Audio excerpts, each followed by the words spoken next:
आप देख रहे हैं अल्फा डिफेंस हिंदी में आपका स्वागत है।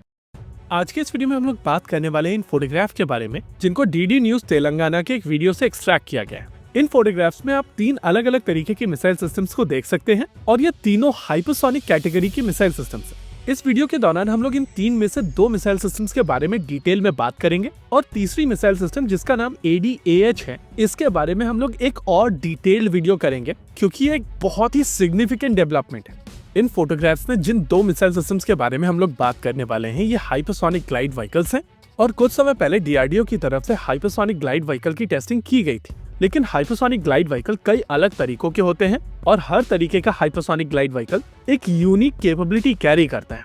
अगर हाइपरसोनिक ग्लाइड व्हीकल्स को ब्रॉडली क्लासिफाई किया जाए तो ये 4 अलग अलग तरीके के ग्लाइड व्हीकल्स हो सकते हैं। सबसे पहला conical body hypersonic glide vehicle जो एग्जैक्टली इस तरीके से दिखाई देता है। फिर wing body hypersonic glide vehicle जिसकी फोटोग्राफ अभी आप अपनी स्क्रीन के ऊपर देख रहे हैं। Delta wing body hypersonic glide vehicle कुछ इस तरीके से दिखाई देता है और फिर blended body hypersonic glide vehicle जो इस तरीके से दिखाई देता है।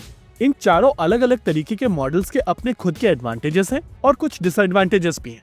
जैसे अगर conical body hypersonic glide vehicle की बात की जाए तो इसकी स्पीड कंपैरेटिवली कम होती है लेकिन इसको कंट्रोल करना कंपैरेटिवली ज्यादा आसान होता है। यानी कि अगर आपकी एक ऐसी एप्लीकेशन है जहां पर आपको प्रिसिशन स्ट्राइक करनी है और टर्मिनल फेज में आपको अग्रेसिवली मैन्यूवर करना है तो ये डिजाइन आपकी पहली चॉइस होगा। लेकिन आपको समझना पड़ेगा कि इस डिजाइन के साथ में आपका व्हीकल हाइपरसोनिक तो होगा लेकिन ये हाई एंड में हाइपरसोनिक नहीं होगा, यानी कि दूसरे व्हीकल्स की कंपैरिजन में आपकी स्पीड यहाँ पर थोड़ी कम होगी। दूसरी कैटेगरी के व्हीकल जिनको winged body hypersonic glide vehicle कहा जाता है, इनकी स्पीड बहुत ज्यादा सिग्निफिकेंट होती है लेकिन इनको कंट्रोल करना बहुत ज्यादा डिफिकल्ट होता है। इस तरीके के व्हीकल ऐसी एप्लीकेशन में यूज किए जा सकते हैं जहां पर आपको प्रिसिशन की आवश्यकता नहीं है और आप एक बड़े एरिया के ऊपर स्ट्राइक करने की कोशिश कर रहे हैं जहां पर कहीं पर भी ये व्हीकल जाकर गिरे उससे आपको बहुत ज्यादा फर्क नहीं पड़ेगा। तीसरी कैटेगरी की अगर बात की जाए यानी कि delta wing body hypersonic glide vehicle, तो इस तरीके के व्हीकल्स की स्पीड भी अच्छी होती है और इनको कंट्रोल करना भी काफी आसान होता है। हालांकि इनकी controllability conical body type hypersonic glide vehicle जितनी आसान नहीं होती है और न ही इनकी speed winged body hypersonic glide vehicle जितनी तेज होती है। ये इन दोनों के बीच की परफॉर्मेंस डिलीवर करता है और इसी वजह से DRDO की तरफ से long range antiship missile application के लिए इसी तरीके के हाइपरसोनिक ग्लाइड व्हीकल को चूज किया गया है। ये तो हुए 3 अलग अलग तरीके के बेसलाइन हाइपरसोनिक ग्लाइड व्हीकल के डिजाइन।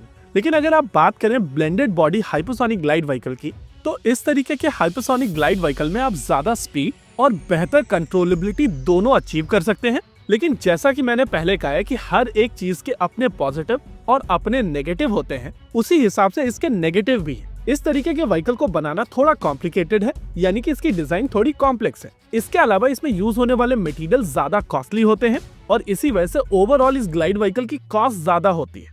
देखिए, पिछले कुछ समय से हम लोगों ने बहुत सारे कॉन्फ्लिक्ट्स में मिसाइल सिस्टम्स के प्रयोग को देखा है। इन केसेस को अगर आप एनालाइज करेंगे तो आपको समझ में आएगा कि ऐसे ऐसे दिन हुए हैं जहां पर 200 मिसाइल सिस्टम एक ही दिन में फायर की गई हैं। यानी कि एक टिपिकल कॉन्फ्लिक्ट के दौरान ऐसी बहुत सारी मिसाइल सिस्टम एक साथ फायर की जाएंगी और इसी वजह से जरूरी होता है कि आपकी मिसाइल सिस्टम की कॉस्ट कम हो और उनका मैन्युफैक्चरिंग प्रोसेस इजी हो। लेकिन स्पेशलाइज्ड रिक्वायरमेंट के लिए कम ही सही लेकिन blended body hypersonic glide vehicle की आवश्यकता है और इसी वजह से DRDO की तरफ से इन व्हीकल्स के ऊपर भी काम किया जा रहा है। यानी कि इन 4 में से 3 तरीके के हाइपरसोनिक ग्लाइड व्हीकल्स के ऊपर DRDO की तरफ से काम किया जा रहा है और 2 तरीके के hypersonic glide vehicles already test किए जा चुके हैं। मैं यहाँ पर आपको बता देता हूँ कि DRDO की तरफ से 12 हाइपरसोनिक प्रोजेक्ट्स के ऊपर अभी काम किया जा रहा है और ये चीज दिखाता है कि आने वाले समय के लिए भारत की मिसाइल टेक्नोलॉजी तैयार है। इसी के साथ आज के इस वीडियो में रखते हैं केवल इतना ही। वीडियो को अंत तक देखने के लिए धन्यवाद। देखते रहिए अल्फा डिफेंस। जय हिंद।